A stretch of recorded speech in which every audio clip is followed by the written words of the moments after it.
The Space Marines have got some points buffs to Eradicators, Lieutenants, Aggressors and more, but also some nerfs to some of their top meta lists. Let's take a closer look at each one of Games Workshop's new points changes, and how it might affect armies at a competitive and more casual level.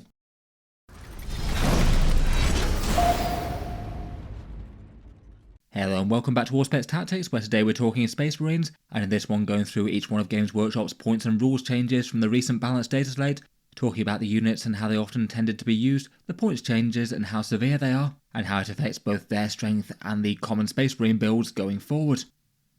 First up, let's start with the units that took nerfs. The single biggest relative points change was easily Aethon Shaan. The new Chapter Master of the Vanguard went up from 85 points to 110 points, a pretty whopping 29% points increase. Though I feel like this one wasn't really the most expected. I think previously he had to be in the running for one of the single most valuable data sheets for the game for his points cost. He's a fast moving lone operative for the Vanguard, an enormous move at 14 inches. That's all very nice for utility purposes with lone operatives, and then he's got some solidly scary melee damage as well, with lots of hits at damage 2 with twin linked and a lot of sustained hits. That's all worth a fair amount of points just for the usefulness by itself. But then on top of that, he's an absolutely pivotal unit for making Shadowmark Talon work quite as well as it does, essentially allowing you to use the Return to Reserve stratagem for free, so you can basically warp Centurions, Inceptors or utility units around the table, able to come in from reserves at will or deep strike, which is just pretty crazy value, getting one of your most valuable stratagems free all game long. He also allows you to re-roll some charge rolls, which do have some restrictions but definitely can be useful, and has some personal free stratagems that might be a little bit niche when playing in Shadowmark. Previously it was basically auto-include. Shadowmark Talon was one of the two biggest and most popular Space Marine builds alongside the Victrix Gladius style spam,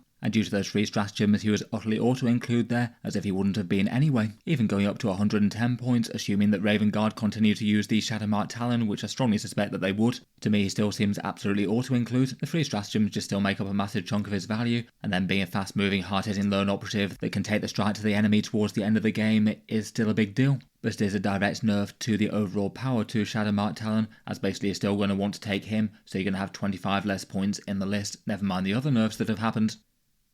Speaking of which, next up we have the Devastator Centurions. In the balanced dataslate they went up from 165 to 175 per unit of 3. So if you still want to run the big 6-man squads of them, that's going to be 350 now. Devastator Centurions previously got a points drop when Uriel Ventress's ability to interact with them was nerfed. At the 165 points, they're one of Space Marine's very most efficient long-range damage dealers, twin-linked las cannons, and then some fairly general-purpose missiles with the blast keyword. And they get rerolls to hit built in, either ones to hit against everything, or reroll all hit rolls against things on objectives, between some seriously heavy-hitting anti-tank that's going to reroll wounds and force the opponent to take some saves against some big las cannon hits, and those missile launchers that can chip in very well against elite infantry or lighter stuff. They're one of Space Marine's best anti-tank and anti-heavy damage dealers out there for the firepower for the points. The main trade-off against gun tanks and dreadnoughts are that they're far slower, and certain other guns are able to take them down a bit better than those. Things like Melter and plasma weapons have a good time against these. Between that, I did see some people using them outside of Shadowmark Talon, though not really all that many. Their use tended to be a bit limited. They could still get some lines of sight if you've got Advance and Shoot in the detachment, maybe Gladius or Firestorm or something. You could still return them to reserve in regular Vanguard, and they got some play in Deathwatch as well with their Teleportarium.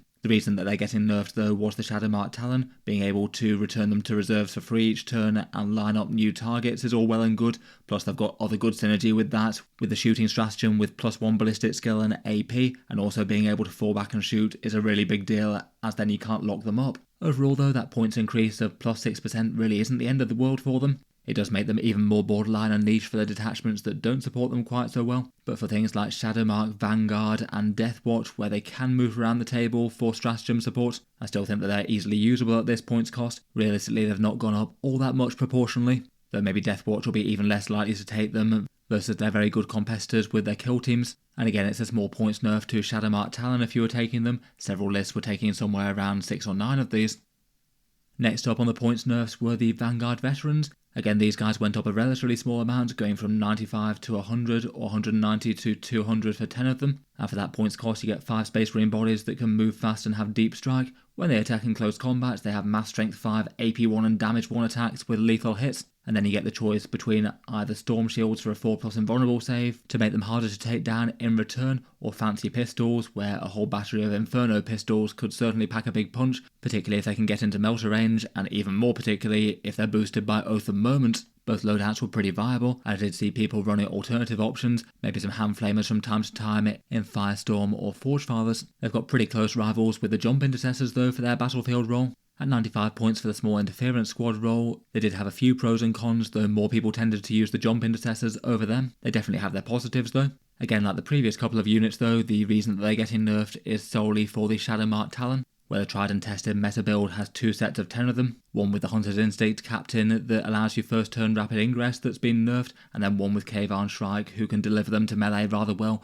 with his lone operative style abilities. That was definitely the mainstay of their uses, though some divergent chapters could occasionally get on with them okay, particularly the melee focused ones. I must admit I'm not really the biggest fan of this nerf. It feels like for most armies most of the time they're now just solidly behind the jump intercessors, you're really paying a premium over them, and I really don't think they're going to rival so well for the small squad role anymore. They felt like they were just a bit less efficient for that in the first place. For Shadowmark Talon, a big unit still seems absolutely fine to run with Shrike, though given that Games Workshop nerfed the rapid ingress captain that would often go with them, I suspect that the second squad that a lot of people were running just won't be taken anymore, and due to that it does make me really question whether or not this nerf was needed, even if it's not a huge one. By nerfing Hunter's Instincts it probably just means that you take 10 of them with Shrike, and if they're only considered strong there, then maybe it makes sense to hit Shrike rather than these guys if you really have to hit something. Otherwise you're just hitting a niche unit with a points rise that doesn't really need one outside of that one specific scenario. It feels like for most armies they'll probably be a bit solidly behind the power curve now, though they're certainly not unusable in more casual games. A 5% points increase isn't really all that much if you were enjoying them before.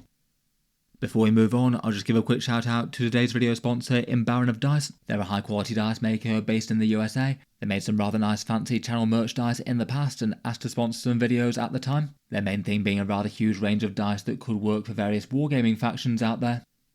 Here's a few examples of their dice, particularly for your power armoured warriors out there. They've got lots of things that could represent different chapters, often having multiple different takes on the different designs for the chapter logos, and having lots more that could represent other factions beyond that, both which could work for 40k or other wargames beyond that. The dice typically come in sets of 25, plenty of them have the options for either rounded or squared corners. Their typical offerings tend to be around $35 or £28 for 25 of them.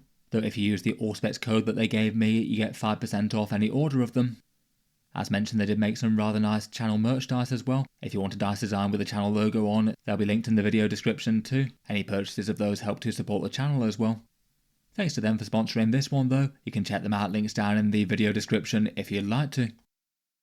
Next up, we perhaps have the big one with the Victrix Honor Guard. Their change I think struck most people as a bit on the lenient side. Their 6-man squad did get a points increase. They went from 210 points up to 240. So they made it so that the smaller squad is now worth half the bigger squad, dropping down from 130 to 120. So technically if you took them in the small squad loadout, they got a small buff, but in reality no one was really tending to take them in 3-man squads due to them being so much cheaper in the 6-man version. On the face of it, for the unit alone, that's a 14% increase, which is quite a big and meaningful points bump, but it is also to a unit that was generally considered to be one of the strongest in the game. When the unit proposition though, it really is Victrix Guard plus a character, as you're always going to want a character to activate their -1 to wounds. You can certainly argue that the relative points increase isn't actually as big as it sounds. For example, if you're taking Gravis Calgar with his extra 2 friends along, then a squad of him with 6 of them only goes up plus 7%, or Uriel Ventris with a squad of them goes up plus 10%. It's certainly a nerf to them, but not quite as big a nerf as I think people were necessarily expecting overall.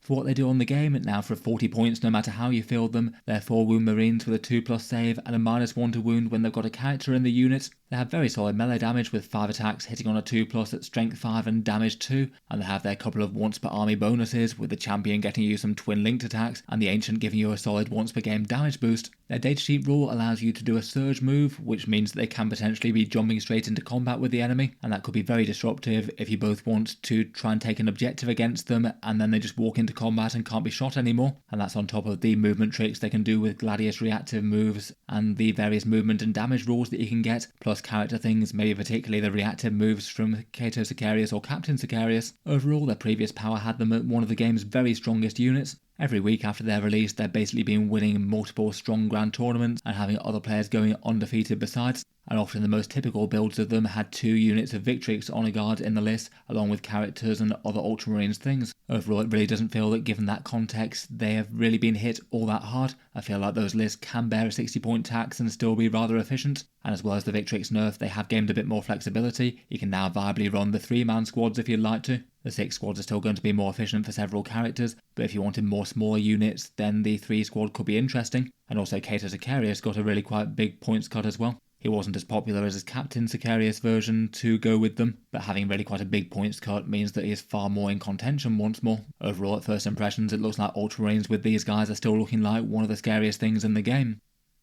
Those are the points nerfs that the Space Marines got, so let's get on to the buffs. First up, we have Aggressors going down for 95 points per 3 from 100, so 190 points per 6. They're 3 wound Gravis guys with toughness 6, and they fire out a lot of volume small arms fire at strength 4, either with Flamestorm gauntlets or Boltstorm and Fragstorm. They get extra AP against their closest target, and can be quite a powerful unit to stack some buffs on. And then in melee, a fairly general purpose with some twin-linked power fists. They most typically tend to get used as a central damage combo style unit, often needing some big investment and maybe a Land Raider to get them where they want to be. Ideally, if they're able to jump out, shoot something, and then charge something else, there's a pretty reasonable chance they can do some massively excessive damage, and perhaps accompanied by a character like a Gravis Captain or Torgaradon or someone. And Apothecary Biologists can give them lethal hits as well, though it's a bit on the pricey side. For previous power levels, they're still a bit on the niche side, though it does look like more people have been playing them since they had the points cut to 100. Early in the edition, they went up to really quite a high points cost due to being one of the stronger things in the game, jumping out of Land Raiders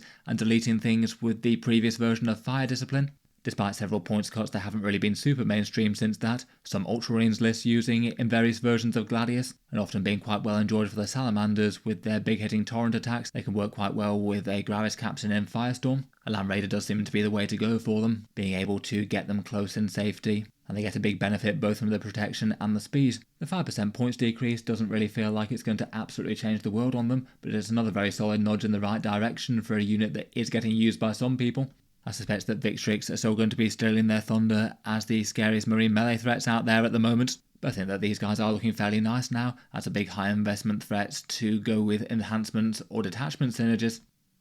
Next up, we had really quite a big points drop for the Eradicators. They went down to 90 points per 3 of them from 100. And these guys are basically the Space Marine short-range anti-tank specialists in Gravis armor. The same toughness 6 and 3 wound defense, and per squad of 3 of them, they have 4 melter shots total. This will be able to reroll all hit rolls, all wound rolls, and all damage rolls against enemy monsters and vehicles, so fairly vastly better at taking out those compared with other things, even if they aren't useless against certain mid-toughness targets like maybe enemy Terminators. In more recent times, they haven't really been played quite so much versus the gun tanks as Space Marine tank destroyers, and maybe falling into being a bit more niche after the Oath of Moment changes, where you can get +1 to wounds basically army-wide for a bunch of firepower. You can have quite a lot of Space Marine things step up to some anti-tank duties even more efficiently. They don't really get quite so much out of Oath of Moment, as against their preferred targets they already get the full hit rerolls. They've still been a usable enough option though. They quite like jumping out of Repulsors, or maybe even Land Raiders in a Salamander's Firestorm perhaps. They're usable enough in Gladius along with those combat doctrines, though again are perhaps most commonly used in Firestorm and Forgefather Seekers, as they get loads of value out of the detachment rule. Strength 10 Melter is a really good breakpoint against toughness 10 vehicles, and having the assault keyword all the time gives them more chance of getting in range. They can be plugged in as some anti-tank supports to a good number of detachments though. At a big 10% decrease, they're certainly one of the bigger winners of the balanced data slate. I certainly expect to see a few more of them in balanced Space Marine lists out there. How much they're used might well depend on how many vehicles or monsters there are in the coming meta though. They're going to be a lot more interesting if they've got some good targets to try and crack with those melter weapons. I suppose might not be the worst thing as for trying to fry a few Victrix Honor Guard with high saves but no invulnerables.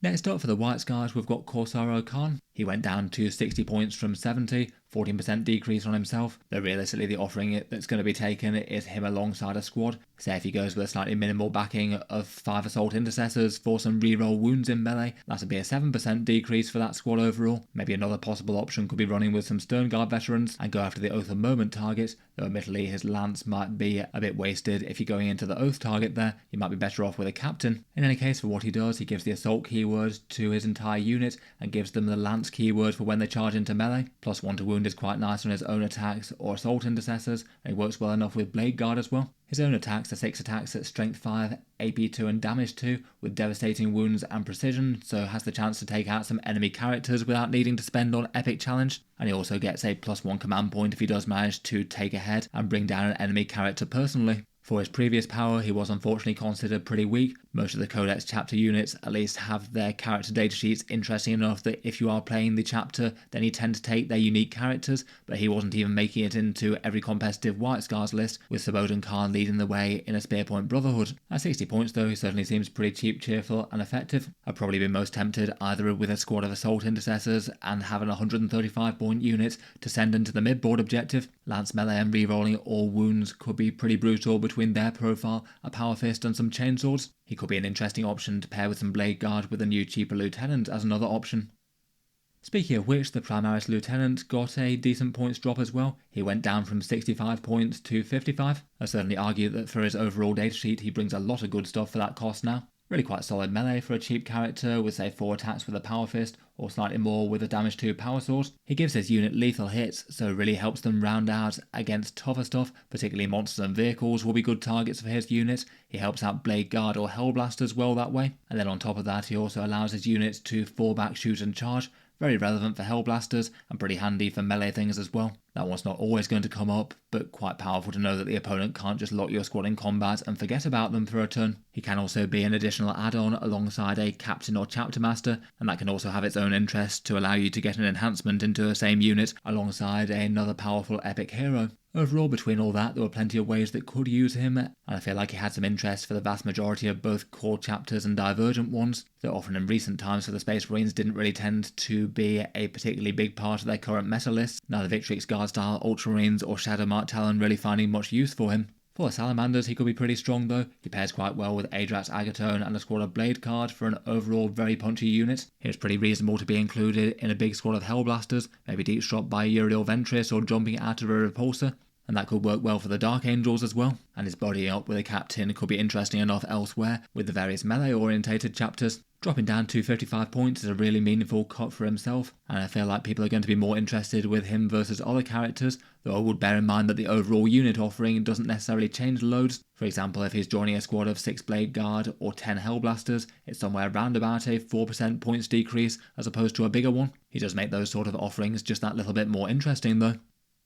Next up, the new Cato Sicarius model got a solid points decrease. He dropped down all the way from 120 to 95 points, which was pretty big. He can only lead Victrix Honor Guard. Like the Captain Sicarius datasheet, he gives them a reactive move of 6 inches when the enemy comes within 9, and that's really big in combination with their Surge move and the Gladius movement shenanigans. And then beyond that, has a couple of free stratagems, but maybe most importantly, really quite good melee damage with a powerful strike at damage 3, or some variant profiles depending on what you happen to be in close combat with. Personally, he's gone down a lot. If you count 6 Victrix Honor Guard as his charges, then that overall offering has only gone up 5 points given that they went up 30, so basically near enough the same. Despite having a shiny new datasheet and being themed around the Victrix Guard, he was being a bit overshadowed by the other Ultramarine characters out there. Out of the competitive list that did well, a few were choosing to use him, though far more were using the 85 point Captain Sicarius datasheet, which also gives you Scout and the Assault keyword, or Uriel Ventris or Marnius Calgar. With this kind of a points decrease though, he looks far more tempting and a more viable option. I feel like there's going to be more people who choose to take him over the regular Captain Sicarius datasheets, though admittedly I think that the buffing rules for that one are still a really big deal with the Scouts and Assault keyword. It's just whether or not you'd value those things compared with just more hitting power with this damage 3 strike here.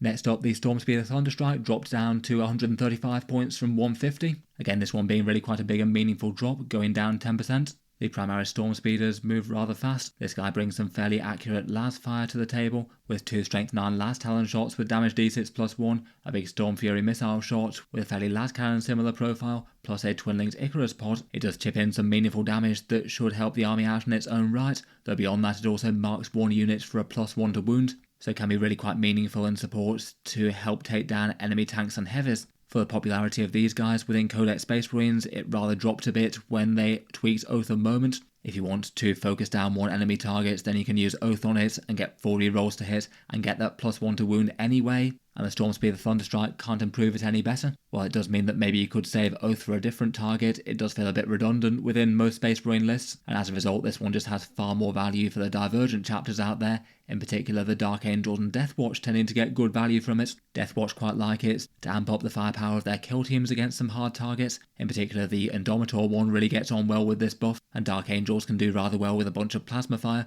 maybe some Hellblasters or Redemptor Dreadnoughts or Vindicators or something, all of which will very much appreciate being +1 to wound when they're trying to take down some hard targets. Dark Angels may have a little Raven Wing support for this guy as well, and he could help out with the plasma fire of the now buffed Black Knights. Overall I still suspect that this guy's going to be a pretty niche pick within core Codex Space Marines itself. Far more people tend to use the Storm Speeder Hammer Strike to hit with Ignore's cover, and that's quite nice as a common debuff that stacks well with Oath. But for more divergent chapters with any sort of meaningful fire base, this guy's going to be pretty standout now. I wonder if we'll see a few more get used in other places, perhaps Blood Angels or Space Wolves or things, supporting some more standard Space Marine gun tanks.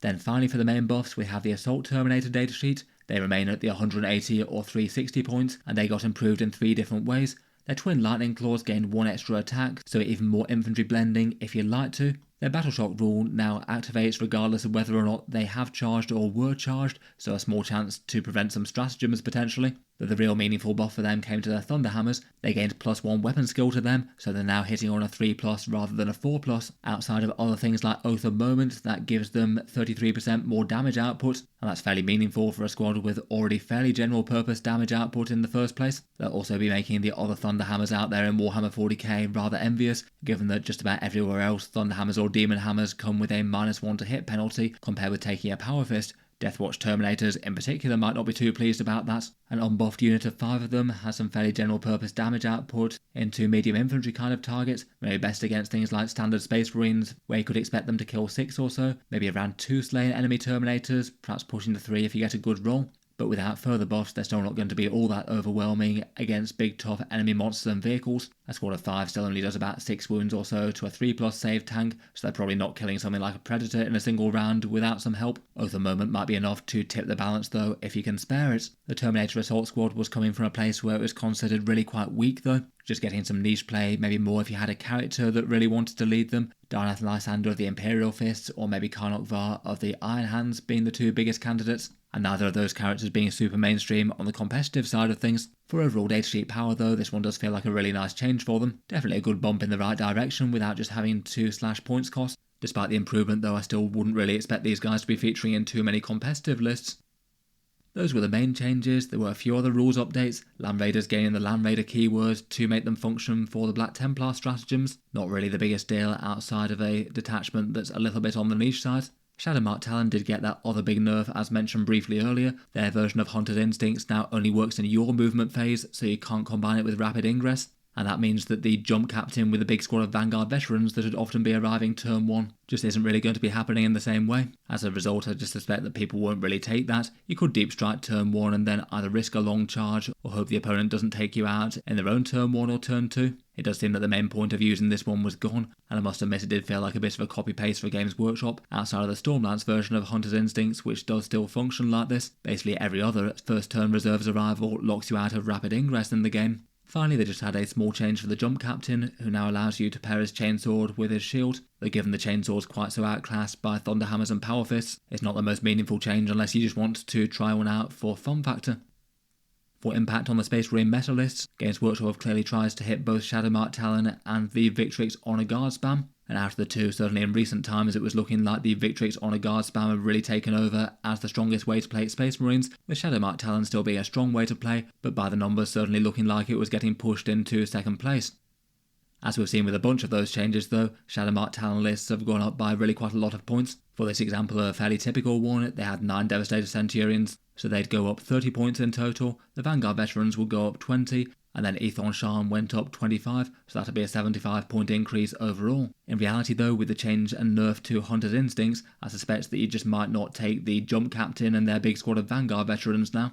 So if you took the points increases, kept everything else the same, and then dropped that squad and captain, you'd basically have 215 points to place them with another big threat. Adapting any one list would have to make some choices as to where those points went, and maybe swap around some of the other existing stuff for something else. You could lose some more Centurions and put the points together with that 215 to get other stuff, or just spend it on some combination of damage dealers and utility units. Overall, it does feel like Shadowmark Talon has been hit pretty hard by this one.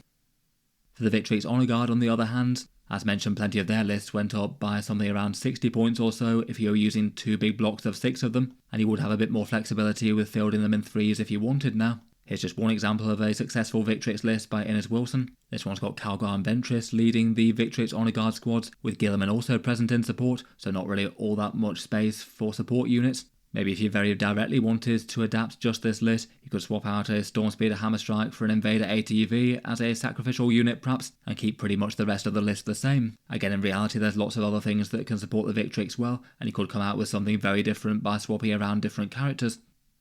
Overall, between the two for top Space Marine meta, it looks like the Victrix Honor Guard were clearly head and shoulders above the rest, in recent times at least, and haven't really been hit quite as hard as I might have suspected, and you can still have that really powerful solid core of Victrix Guard, just having to go a little bit lighter on the support units now. It perhaps doesn't help they gained a bit more flexibility with the 3 squads being more viable, the Victrix version of Cato Sicarius being more interesting, and potentially some Space Marine buffs from some of the other units with points drops going down a bit. Say some Eradicators if you wanted them for anti-tank support. Overall, barring any follow-up nerfs, seems that Victrix Guard spam will probably be the top thing for Space Marines going forward, at least at first impressions.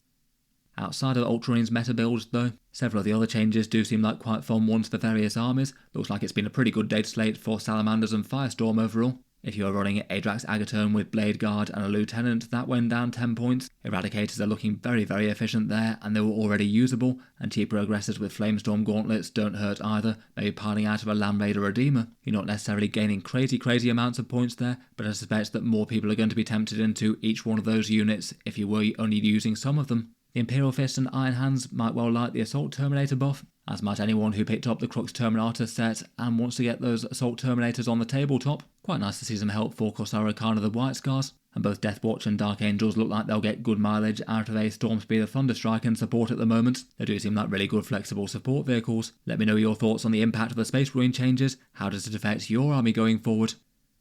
I'll leave that one there for now. Feel free to subscribe to Auspex Tactics if you'd like to see more like this. I'll certainly keep the regular 40k videos coming, with new ones out just about every day. As mentioned, a big thank you to Baron of Dice for sponsoring this one. Feel free to check them out, links down in the video description. They've got plenty that could work well for a good number of chapters out there, and more besides. Feel free to take a look over their range if you'd like to. That's it for this one. If you'd like to support the channel on Patreon, Auspex Tactics does have one of those linked down in the video description. It's the main thing that keeps the videos coming on the channel, and patrons do get a few bonuses, including seeing certain videos early, regular votes to see what sort of things come next on the channel, and automatic entry into the prize giveaways with a chance to win some big model kits each month. If any of that sounds good to you, or you'd just like to help support, the link's in the video description. In any case, a massive thank you for listening, and I'll hope to see you guys next time.